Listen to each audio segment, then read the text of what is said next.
there's a little slit right here on the barrel, and this is where the extractor goes that pulls the shell casing back out of the barrel after the tool has been fired. So I need to duplicate that on here, and I'm going to attempt to do it with this cutting wheel right here. And you know, hey, we'll see what happens. Hell, it might fly all to pieces. Who knows? You know, make sure the carriage is locked, and see what kind of speed we got. I'll do a slow speed. Get some lube on it.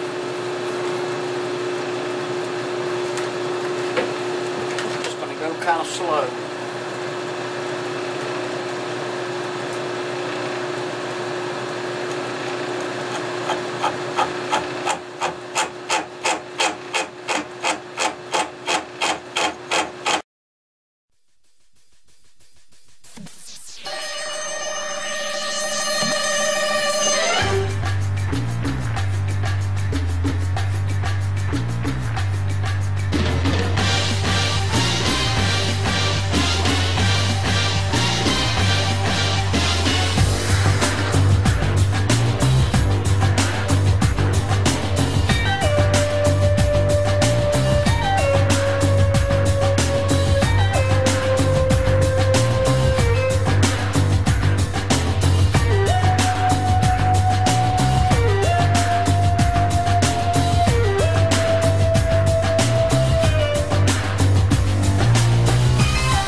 I've got the shell in there. Basically what's going to happen is the shell extractor is going to go down through this slit right here, and it's going to catch that shell right on the edge, and it's supposed to push the shell back out.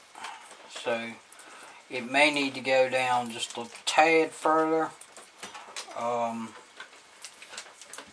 which I will probably take that down with probably have to take that down with a file to get it down the rest of the way. just such a small amount, you know. Now the idea is that this thing will slide in here, and see if I can. Yep, it's in the notch, because I can feel the resistance on it against it, and that is basically what lines everything up and acts as the shell restrictor. When you pull this back out, it's supposed to extract the shell. Whether it does or not, won't know till I fire it. Let's see. If I had a shell that was already fired, I'd stick it in there, but I don't want to stick a live shell in there and try it. Anyway, I guess the next step is going to be to locate the hole to put in here for to hold it in the cock position. And basically what my plan is, this is the tool. It's going to go in here. Normally the way this works is you hold this, and when you push this down against whatever you're going to fire the stud into, you pull the trigger, and that fires the weapon, or tool rather. Not really a weapon. So what I'm going to do is the alignment part of this thing generally goes into this little hole right here. So basically what I'm going to do is I'm going to push this thing all the way down in there and lock it. And then I'm going to take my punch and stick down in this hole right here and locate where that needs to be. Take it over on the other side, drill it. And then I'll use the original piece that goes in there. Will probably work. And if it doesn't, then I'll just machine a piece to go in there.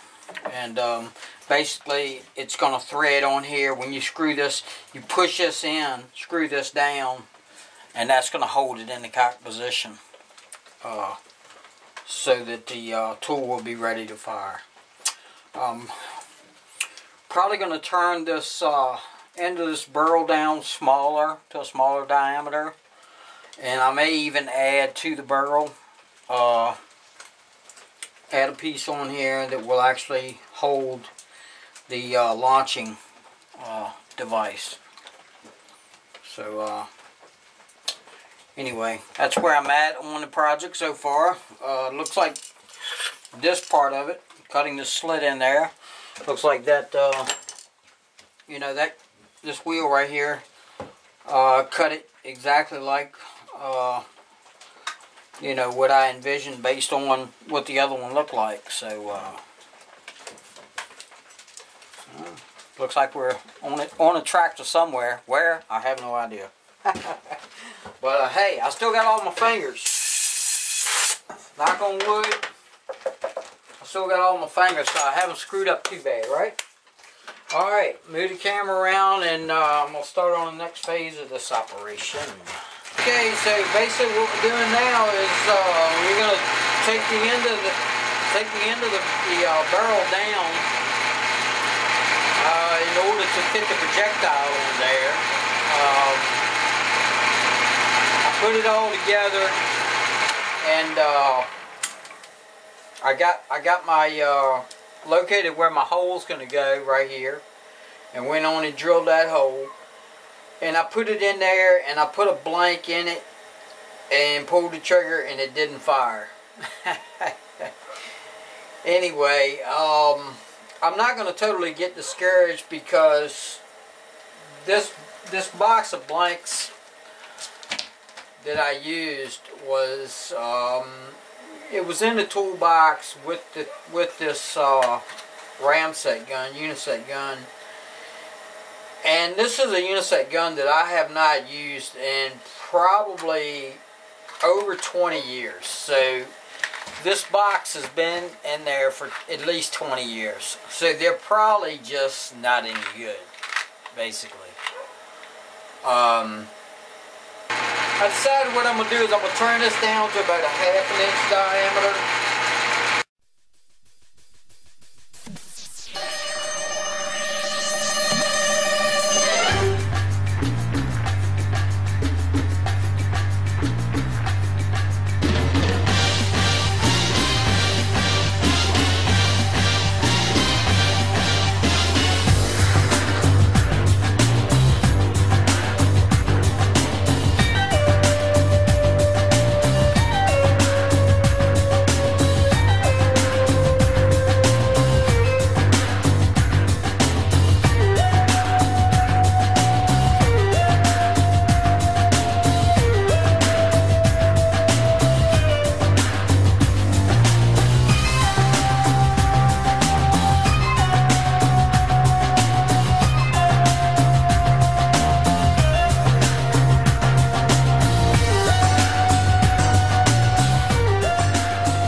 We're pretty close to the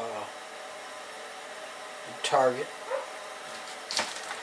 Pretty close. Pretty close. I was going to go for 1/2 inch.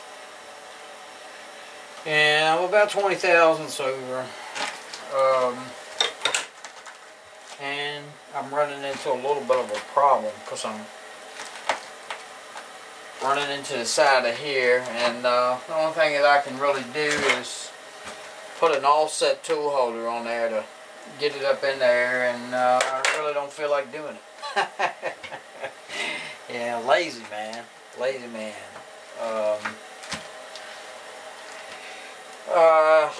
I mean, I could I might be able to get 20 thousandths out of that. I don't know. It's hard to say.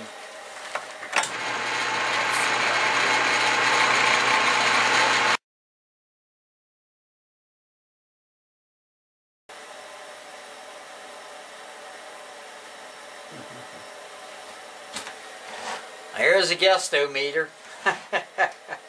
According to the guessometer, it's right on there.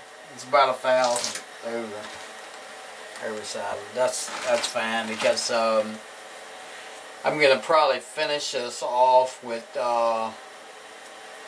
some 1,000 grit. We're at a minimum 600 to 800 grit, because the projectile is going to actually slide off this end, so I kind of need a pretty slick finish, so I'm going to have to take a little bit more off of that. I'm trying to basically come up with different ideas for a projectile to shoot off the end of this thing, and the thought just occurred to me, maybe a tennis ball.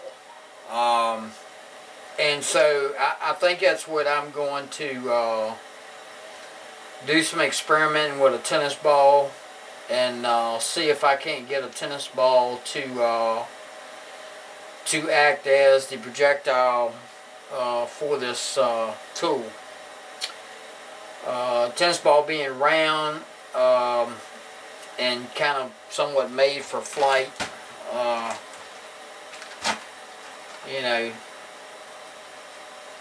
I'm thinking that might work, because I really would have liked for this to have been longer. It's not very long, and I'd have rather for it to have been a little bit longer, but you know, it is what it is. Yeah, it's about 1 inch long, so.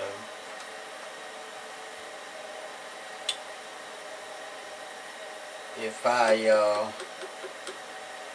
was thinking maybe I'd take a tennis ball and put a hole in the tennis ball and put a plastic sleeve inside of it,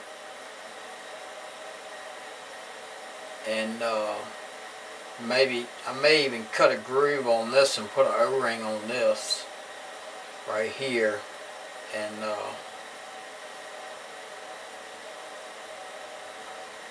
you know, the gas is going to come out the end here and force the tennis ball to go forward. I don't know. Hell, it might work, it might not work. You know, these things are experiments, you know. It's